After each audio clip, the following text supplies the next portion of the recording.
Le danger en France, et on est en train de créer les conditions d'une espèce de guerre civile larvée entre Français de souche et Français d'origine immigrée dans les couches populaires. Il y a eu un discours à un moment donné de Georges Marchais au début des années 80 qui s'appelle le discours de Montigny-les-Cormeilles et qui disait, en partant du Parti communiste, que l'immigration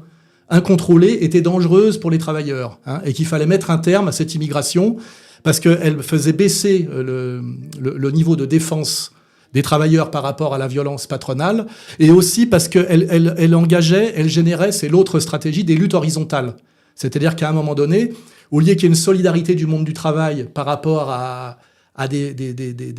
ceux qui possèdent l'économie et qui ne font pas de cadeaux, on crée des luttes horizontales entre Français de souche et Français d'origine immigrée. Et ça s'est appelé en France, c'est le Parti socialiste qui l'a mis en place, ça s'appelle l'antiracisme. En réalité, l'antiracisme, c'est du métissage forcé. C'est-à-dire que si vous vous plaignez qu'on fait rentrer dans votre cité des halogènes qui ne sont pas de votre culture ou de votre religion, comme aujourd'hui il peut y avoir des Tchétchènes, comme en Suisse il y a eu beaucoup par exemple d'Albanais, au lieu de comprendre que vous êtes chez vous et que vous avez des raisons, on vous a pas consulté et que vous êtes un peu gêné de cette arrivée massive de population étrangère qui n'a pas la même culture que vous, on vous condamne pour racisme. Le danger en France, c'est qu'on est en train de créer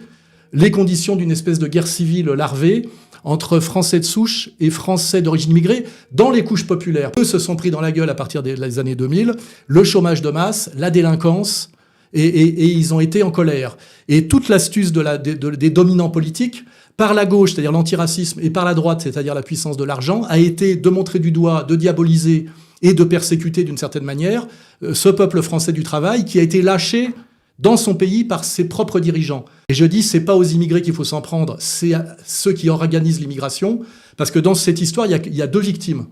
Il y a l'immigré qui est dans une situation difficile, précaire et qui est mal vu, et puis il y a aussi le Français de souche qui lui aussi est précarisé et se retrouve